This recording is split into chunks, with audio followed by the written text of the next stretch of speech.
back to another video. If you are new here on this channel, we talk about law of attraction, spiritual development, and making you believe that all things are possible one step at a time. So I'm going to do my best at trying to run through this video as quickly as I can because I know that it's going to be long.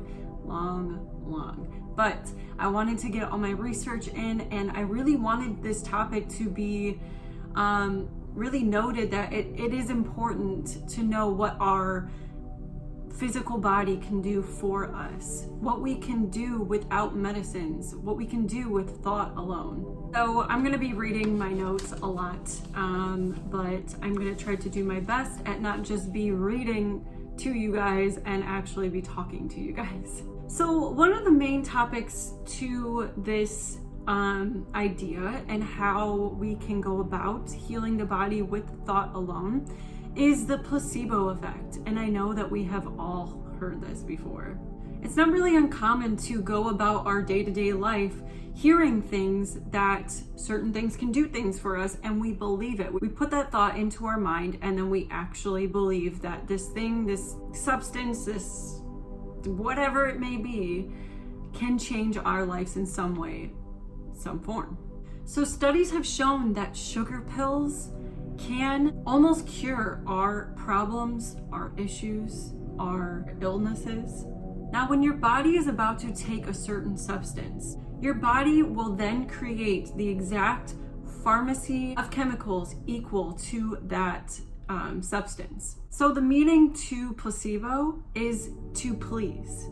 For thousands of years, people have had significant changes in their bodies and their health due to some sort of ritual or place or environment that they put themselves in. During one of the wars, there was a surgeon doing medical procedures on soldiers, and this surgeon actually ran out of morphine. So what he had to do, because he had to continue doing his procedures, he actually had a saline drip go into the patients, and these patients had little to none pain going on while he was doing these surgeries.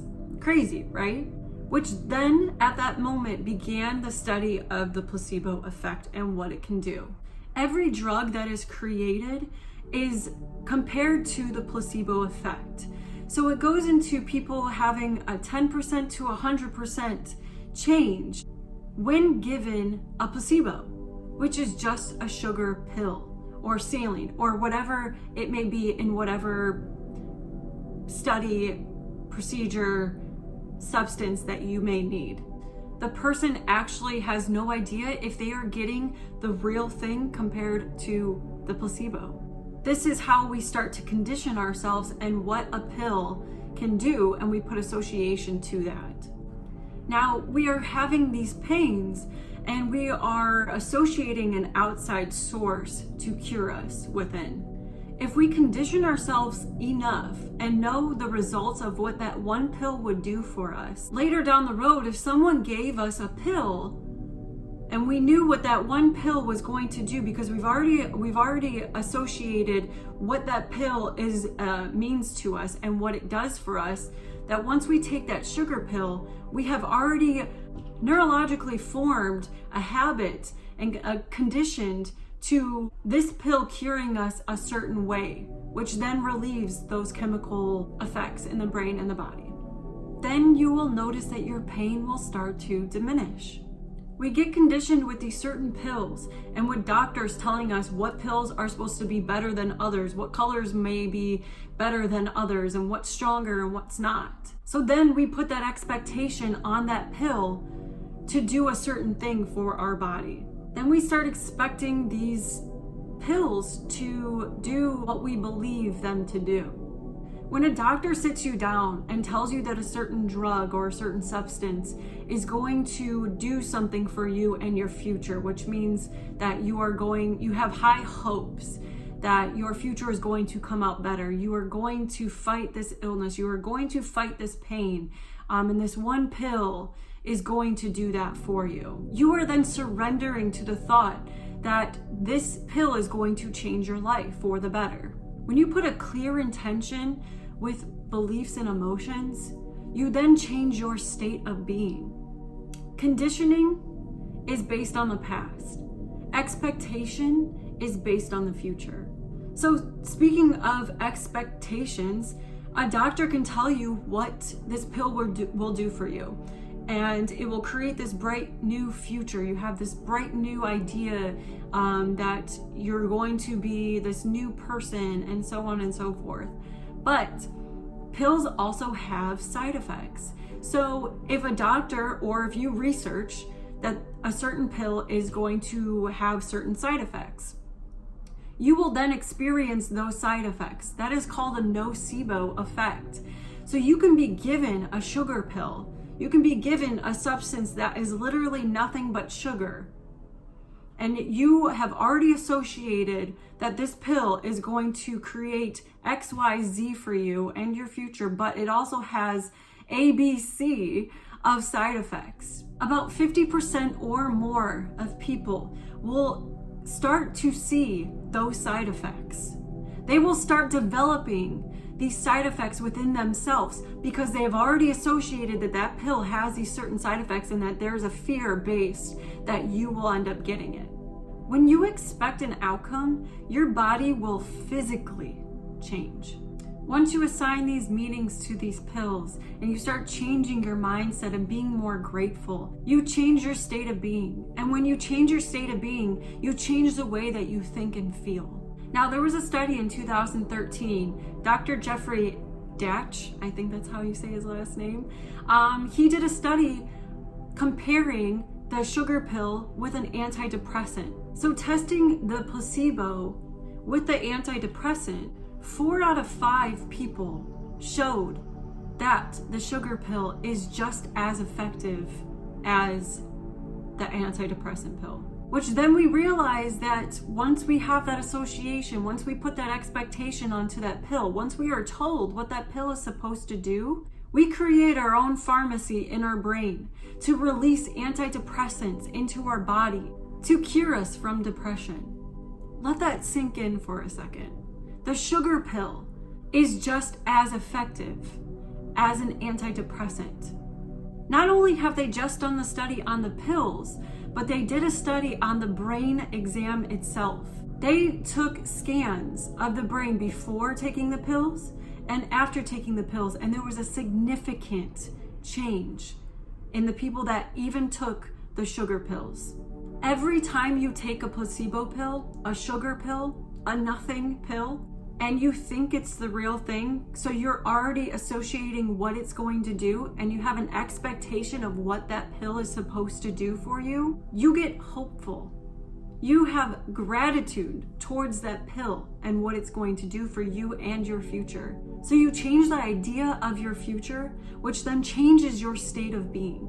Now people would ask, do you actually need the placebo pill or the substance or whatever it may be to actually change your state of being? No, you actually don't. You can take a sugar pill, you can take these things and associate the meaning to it, and then if that helps you in that way, then amazing. But one way to do this is meditation. Once you get beyond your mind and put good intentions and good emotional thoughts into your body, you can change your body. You can change your state of being. It will send certain chemicals through the body and actually physically change your body. They've even done study on Parkinson's disease. Now, when you have Parkinson's disease, you have less dopamine in your brain. You're producing less dopamine, which causes the body to shake and do certain things. Obviously, there's more research on that, and it's just a rough draft of what I'm explaining right now. But they did the placebo effect on that. People were taking the sugar pill. About 50% were actually cured, and not only just cured, but they were making like 200% more dopamine in their brain than they would have to begin with. The people that end up back with the same symptoms usually are the people that end up going back to the same routine that they used to have. They start going back into the same mindset that they used to have, which then shows a study that an environment actually changes your state of being, actually changes the way you are and the way you feel and the way you get illnesses. You go back into the same beliefs with the hopeless, mindset, and you end up creating the downfall effect for yourself. So don't you think you owe it to yourself to actually try this meditative state? If our environment has that much of a cause on the way we feel and the way we actually take in certain diseases, don't you think you owe it to yourself to actually try and change yourself for the better by thought alone? By yourself, you are so powerful. And we are all so powerful on what we can do for ourselves and what we can change physically in our own body by thought alone. This isn't something that is going to change after 2 times of doing it. You can't just meditate 1 to 2 times a day for 2 days and expect changes. It takes time to change the habits that you have created over the years. Do these steps with firm intentions. Put energy into it. Once you put that new energy into your body, then you create a new mind. And then your body starts reacting off of that new mind, new energy. And once you create that new, you create new genes, which make up proteins, which make up the structure and the function of the body. We can recreate the cells in our body. We are making new cells all the time. But if we are starting to change our state of being, and we're changing our mindset, which is changing the energy within us, it then changes the genes within you. Which is why Bruce Lipton has done a study on genes itself and why you are not your genes. You are not your ancestors. You are not your family's history. Because he took a set of stem cells and divided them up into 3 different environments. And each stem cell created something completely different.